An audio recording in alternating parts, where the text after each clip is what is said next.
যে আমার চিংড়ির দাড়ি মোচ কাটতেছে কি করা যায় কি এরই হচ্ছে এখন মূলত আমি সলিউশনটা দিয়ে দিচ্ছি এবং এইটাই কিন্তু অ্যাকচুয়ালি প্রপার সলিউশন। দুপুরে লাঞ্চের জন্য স্পাইস হোটেলে আসা, এরই মধ্যে 4-5 জন চাষির ফোন যে তাদের নাকি গলদা চিংড়ির দাড়ি মোচ কেটে তছনছ করে দিচ্ছে। আসলে চিংড়ির দাড়ি মোচ মানে এন্টিনা বা এন্টিনিউল, এটা লোকালি গলদা চাষিরা সাধারণত দাড়ি মোচ বলে থাকেন। আসলে তখনই চিন্তা করলাম যে লাঞ্চের পরে তাহলে দ্রুত চলে যাই প্রজেক্টে, সেখানে দেখি কি অবস্থা, কিভাবে চিংড়ির দাড়ি মোচ কেটে তছনছ করতেছে।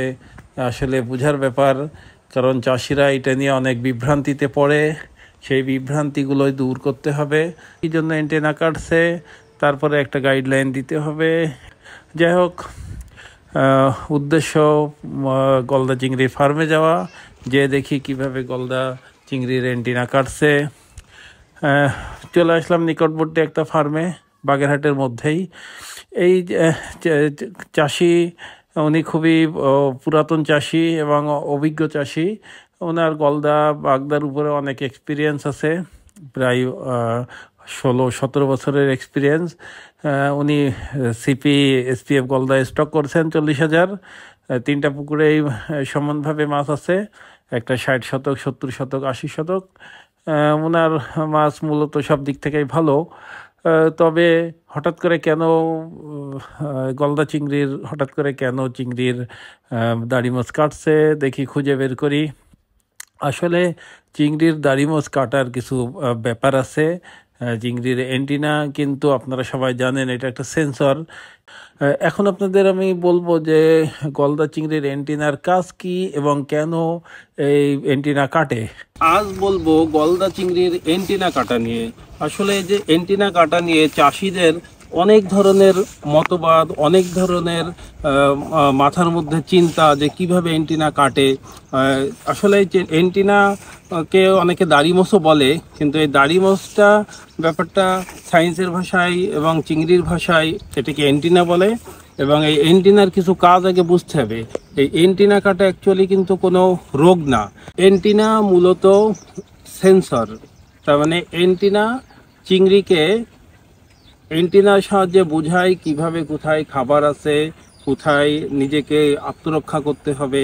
কারণ চিংড়ি মুভমেন্ট করার আগে এন্টিনা দুইটা সামনে থাকে, ওই এন্টিনার সাহায্যে কিন্তু ওরা বুঝতে পারে যে কোনো খাবার কোথাও আছে কিনা, কোন দিকে আমার যেতে হবে, কোন দিক থেকে ফিরে আসতে হবে।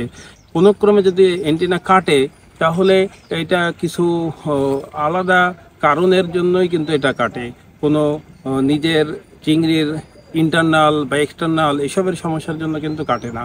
সবসময় বলে যে আমার চিংড়ির দাড়ি মোচ কাটতেছে কি করা যায় কি, এরই হচ্ছে এখন মূলত আমি সলিউশনটা দিয়ে দিচ্ছি এবং এইটাই কিন্তু অ্যাকচুয়ালি প্রপার সলিউশন। এর উপরে কোনো সলিউশন হয় না। কারণ চিংড়ির অ্যান্টিনা কাটবে, অনেকেই ডিসইনফেক্টেড দিচ্ছে, এই দিচ্ছে, সেই করতেছে, এইভাবে পানিতে এক এক ধরনের মেডিসিন প্রয়োগ করতেছে, নানান ধরনের একটা কেচ্চা কাহিনী ঘটাচ্ছে। কিন্তু অ্যাকচুয়ালি এটা একটু সিম্পল ব্যাপার।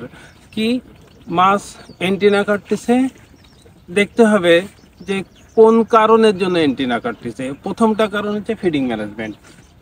গলদা চিংড়ি সব জায়গায় থাকে এবং পুকুরের প্রত্যেকটা এরিয়ায় কিন্তু ফিড দিতে হবে, সব জায়গায়। তো ওইখানে যদি ফিড দেওয়া হয় সব এরিয়াতে, তাহলে চিংড়ি কি ও যে যার মতো জায়গায় খাবে, কারুর কাছাকাছি যাবে না, এন্টিনাও সেফ থাকবে। কারণ মাছ তো সুস্থ চিংড়ি যদি এন্টিনা কাটা থাকে তাহলে বুঝতে হবে এটা ফিডিং ম্যানেজমেন্টের কারণে। এবার নাম্বার টু হচ্ছে যদি পন্ড বটম খারাপ থাকে তাহলে এটা অনেক আগের থেকে সাইন দিবে। হয়তো এন্টিনা কাটা, মাথায় কালো দাগ, বুকের তলা লাল, বডিতে একটা দেখাচ্ছে, খারাপ সিমটম দেখাচ্ছে, তখন একটা বুঝতে পারি যে পন্ড বটম খারাপ। এই পন্ড বটম অনেক কারণে হতে পারে খারাপ, প্লাঙ্কটন ক্রাশ হতে পারে, বা পুকুরের তলায় মাটি বেশি ছিল, শুরুতে ভালোভাবে প্রিপারেশন করা হয়নি, এই ধরনের নানান প্রবলেমসের কারণে পন্ড বটম খারাপ হতে পারে। নাম্বার 3 হচ্ছে লো কোয়ালিটির ফিড। অনেক সময় দেখা গেলো ফিড খারাপ, তাড়াতাড়ি সহজে গলে যাচ্ছে এবং ওই ফিডটা ভালোভাবে বডিতে অ্যাবজর্ব করতে পারতেছে না, তখন ওরা আন্ডার ফিডিং ফিল করবে এবং এক এক জায়গা থেকে এক জায়গায় খাবার সন্ধানে যখন কাছাকাছি যাবে তখনও কেটে দিতে পারে। এছাড়া সাইজ ভেরিয়েশনের কারণে হতে পারে একটা চিংড়ি ছোট একটা চিংড়ি বড়। এই সাইজ ভেরিয়েশন হলে কি হলো, ছোট চিংড়িরা খেতে পারে না, কাছাকাছি বড় চিংড়ির কাছে আসে, এইভাবে কিন্তু এন্টেনা কাটা হয়। এছাড়া আরো অনেক বিবিধ কারণ আছে, এগুলো কালচার শুরু করার সময় এবং কালচারে যখন যারা প্র্যাকটিস করে, কালচারের সাথে জড়িত, তারা এগুলো আরো ভালোভাবে মনিটরিং করতে হবে। কিন্তু আপনাদেরকে যে আমি ফাইনালি তিনটা বিষয় বলবো, এই তিনটা বিষয় ওভারকাম করবেন, অবশ্যই এন্টিনা কাটা ঠিক হয়ে যাবে।